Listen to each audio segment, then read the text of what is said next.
Hello and welcome to Adam Penz's Garage and Fabrication. Today we're working on the '08 Audi A4 Quattro. We're going to do some rear brakes on her today. Get the camera set up. Hopefully I got enough lighting. I got a couple of lights going on here. Now things you're going to need for this job. You will need a T30 Torx of some sort. I like the socket. You don't absolutely have to have these, but you'll need some sort of a wrench to hold on to that right there, and regular wrenches are usually too thick to fit in there. You could get away with probably some needle nose vice grips or something like that. I like the Nipix. And you can find them cheaper on like eBay or Amazon, but they're quite pricey. These ones were like $45 or something, but they're nice and narrow and handy to hold on to that right there. But like I said, you could get away with some needle nose vice grips or something like that, or even you could get a hold of this outer lip with some regular pliers. You just need something to hold that while you turn the bolt out. You will need a 13 wrench. It doesn't have to be ratcheting, just a 13 wrench. An 8mm hex. This is for the saddle. This is the saddle. Brake pads sit in the saddle. The saddle bolts. Now you'll notice mine is short. If you can get a short one, that's ideal. Mine has actually been pushed in. I knocked it in with a hammer. And this is a Craftsman one. It's very old. I don't know if the new Craftsman ones will allow you to push them in like that. You could possibly cut it off, but it has to be shorter, or else you're not going to be able to get to the lower bolt with the ratchet on it. This one is just short enough. You'll need something to push the caliper back. I use the square, and I put a short extension on there, and I twist it in with my ratchet and push in on it. That works well, but you do have to put quite a bit of force on it with your hands to get them to go in, and if you can't get it to go in by hand, you may need new calipers. They make fancy tools for this, but I found this square works on almost every one, because sometimes you have them that actually twist counterclockwise backwards, and the tools don't usually accommodate that. So I prefer these. They're much cheaper. Another method you could use, and I have done before, is use your regular caliper pressing back tool and just put a little bit of force on it, and then carefully use some big channel locks to grab the piston and twist it, and then tighten in a little bit and twist it, and tighten in a little bit and twist it. That method does work, but you have to be very careful not to rip your boot and not to damage the edges of the piston.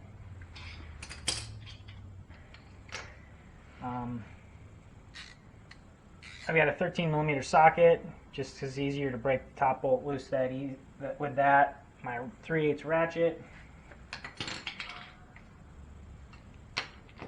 a hammer to get the rotor off. Usually a pry bar is a good idea. Help get your caliper out of the way.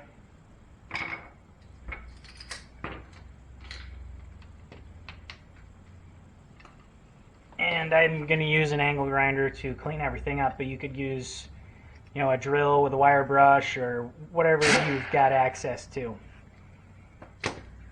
You will need some brake lubricant. Don't ever forget this.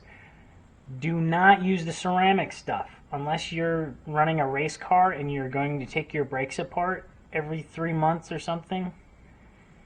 By the time you reach the 6-month timeline is usually about when the ceramic stuff actually dries out. It takes better heat is why people recommend it. It takes more heat being ceramic, so it's good for high performance application, but not good for your daily driver. In high performance application, you're going to have your brakes apart. You're going to be checking them to make sure that they're good for your track days and stuff like that. So you can clean it up and reapply. But it dries out at about 6 months, 6-7 months, and will actually cause your pads and your pins to lock up. Once it dries out, it's no longer lubricating. We had issues with this years ago, and we found that the synthetic brake and caliper grease works well, and also the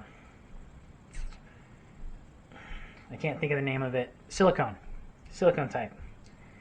Silicone type and the synthetic work very well. Okay, I think that's about all for tools we need. Obviously, whatever you need to take your wheel off.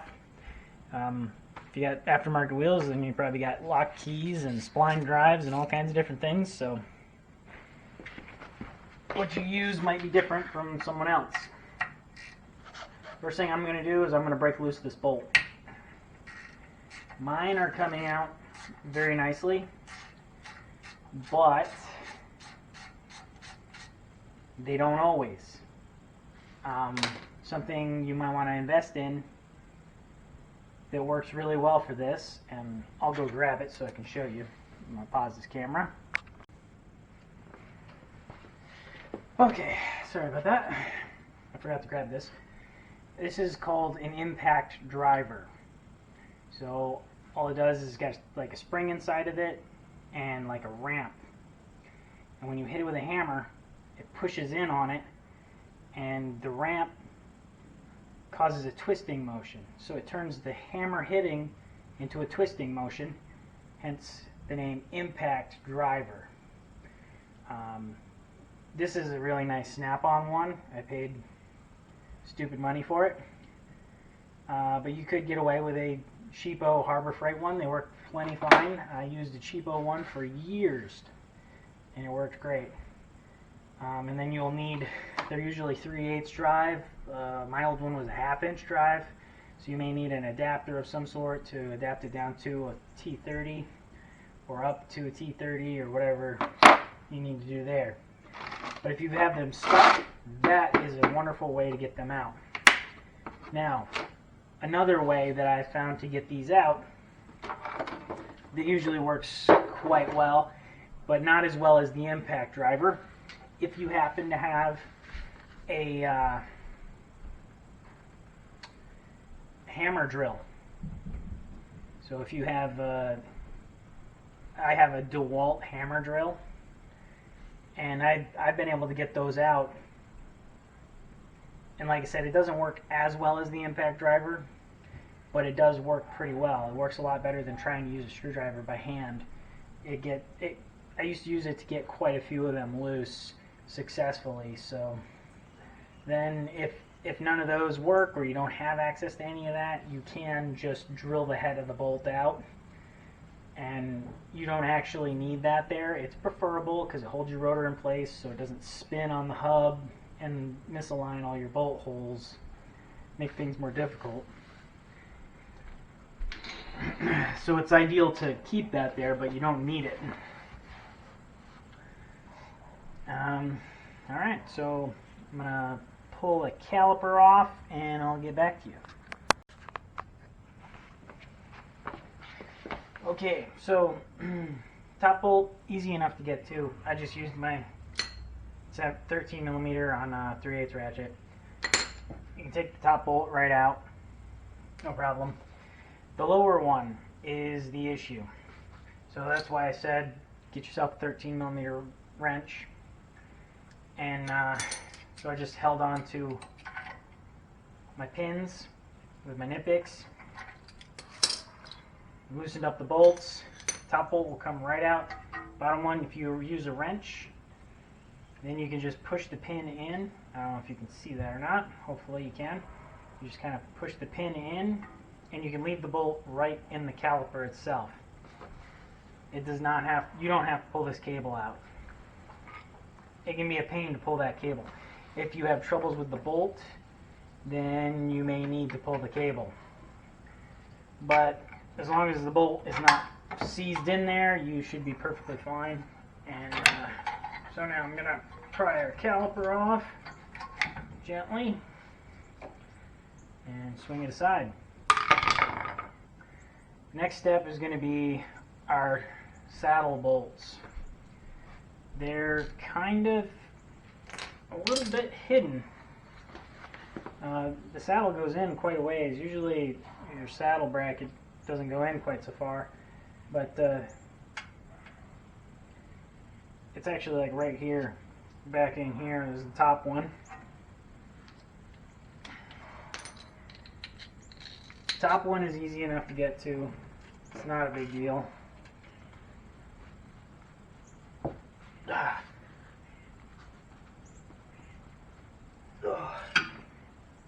Though they are going to be tight.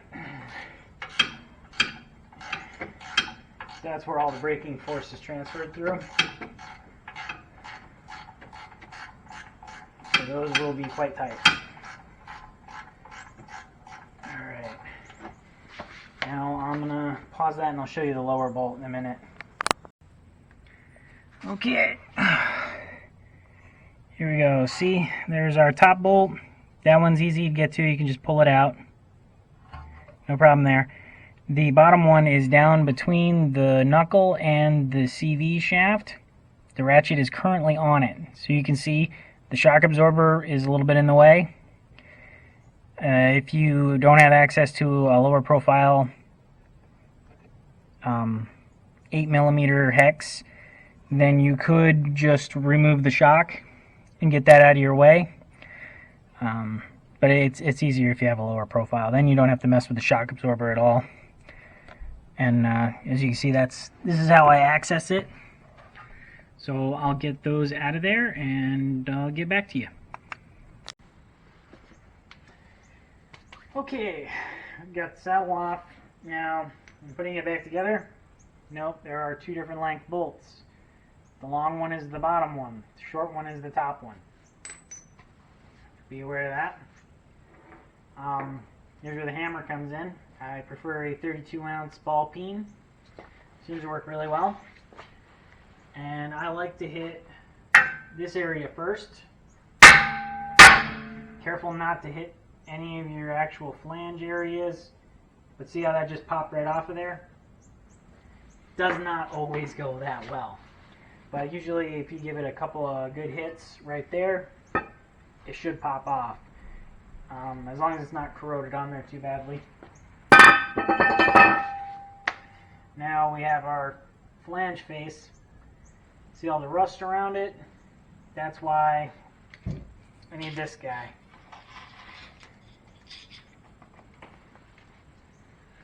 There's a sandpaper disc. Seems to work really well, or you can use these fiber discs. You're just going to want a new one for a face like that. The trick to cleaning these faces is you want it nice and clean. You want to get rid of the rust, but you do not want to take actual material off. So you'll see there's little lines where this was machined. This is a machined surface. When the rust forms, it builds up, making it no longer a machined surface. So then when you put your new rotor on, it could be caulked in one way or another, a couple thousandths, which can be enough, translated out this far, to cause a brake vibration at high speed. So that's why we need to clean these. Does it always cause a problem? No.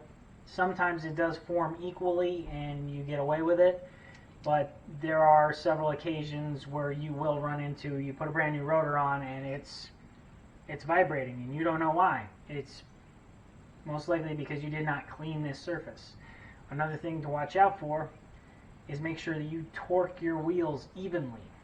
If you're using an impact and you go, oh, it's 2 ugga-duggas. 2 ugga-duggas is not a torque spec. It could be 100 foot-pounds, could be 150 foot-pounds, could be 80 foot-pounds. It all depends. Are you using an air impact? Is your compressor running at the same exact pressure every time? It changes, it varies. Electric ones are just as unpredictable. So Ugga-Duggas are not a torque spec. You should hand tighten it. You can hand feel the tightness equally all around better than you can on the pedals. Sorry, compressor kicked on there. So I'm going to show you what you're looking for kind of as a finish.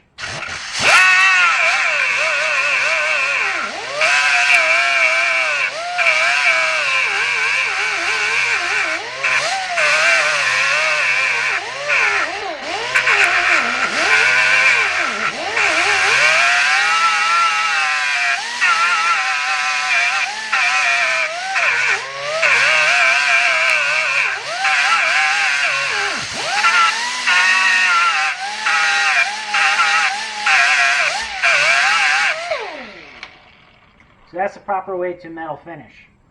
See, I always keep the pad moving, always moving around, and I try to keep it where the majority of the rust is, removing just the rust material, and I'm down to just the steel. But if you look really closely, you can still see the lines of the machine surface.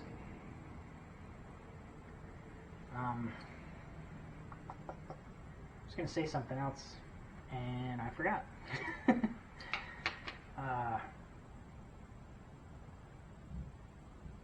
Yeah.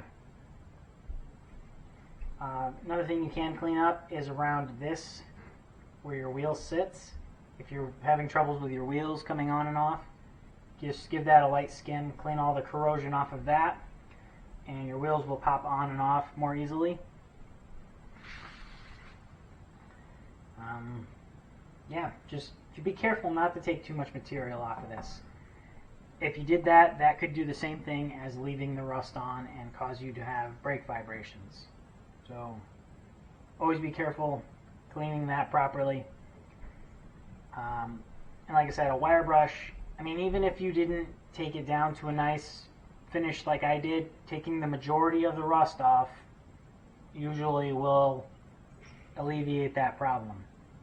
It's just preferable that you take it down to this sort of finish right here.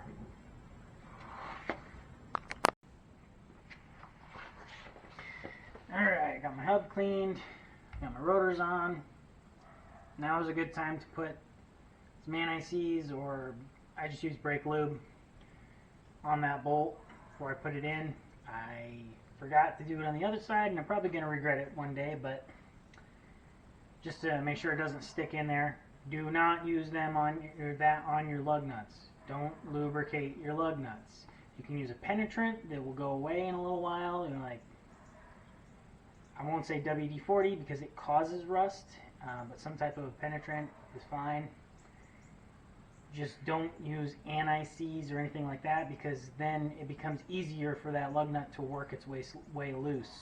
You don't want that. You don't want your lug nuts to loosen up while you're going down the road. I haven't seen officially a problem with that, but I don't like the idea of it. So I advocate against that. Now, next step, notice these pads are stuck in the saddle. They're not super stuck, but I gotta push pretty hard to get them out of there. Now your piston on your caliper has a square cut O-ring. So it comes out and kind of catches the edge a little bit. It kind of like rolls it, and then when it returns, when the pressure is released, that square cut O-ring actually pulls the piston back just a tiny bit so that it doesn't create drag while you're rolling free down the road. That means nothing if your brake pads are stuck in the saddle. Your brake pads are just going to continue to create resistance. And if they're stuck badly enough, they can create enough resistance to overheat them and wear them out too quickly. I didn't get new clips with these pads. I was hoping I would, but I did not, so these will get cleaned up. Now this is something you have to do in rust country. If you live in the Rust Belt. It's not as important in some other places, like I'm in Tennessee now, so it's not as important, but you notice the pads were sticking. So if they're sticking at all like that, you get lubricant in there and you feel that they're still not sliding properly, then you need to clean these surfaces. Because you have these surfaces that also need to be cleaned so that it slides nicely, but you get dirt and rust build up underneath, and it builds up enough that it pushes and locks the pad in the saddle. So what I like to do is if I need something more aggressive, I'll use a sandpaper disc.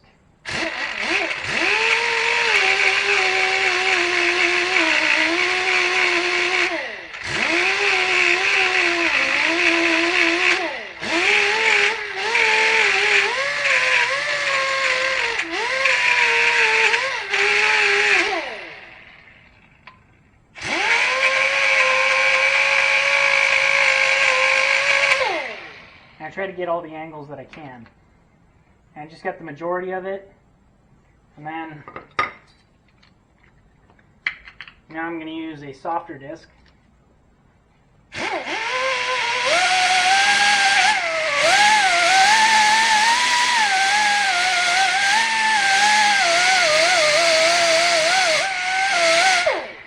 And polish it up.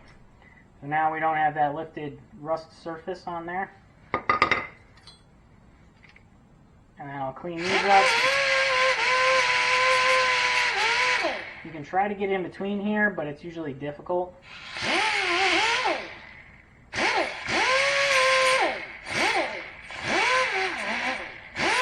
So I usually just get the bottom and the back side, and then on. Alright, sorry, battery died. That happens. So I'll clean like the back side and everything that I can actually reach decently, and just clean that up and then lubricate it really well so everything slides nice. And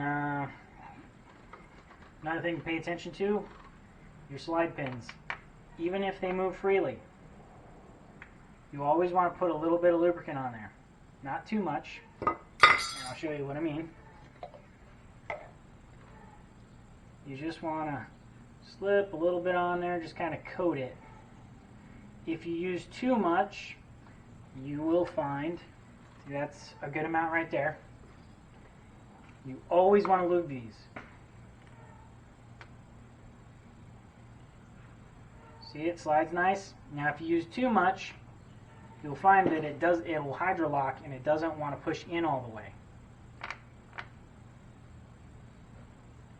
So you want to lubricate those, make sure your boots are in good shape. If your pins are rusty, clean them.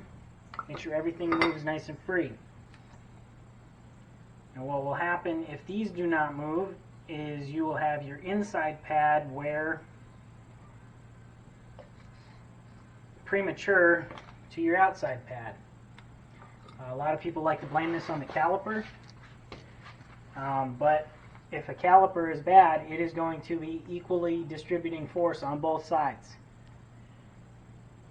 So it'll wear both pads out. And it'll wear both pads out one side versus the other side. Unless you have both bad calipers, in which case you're going to wear all of them out. But usually one will go bad before the other, and you'll see uneven wear side to side.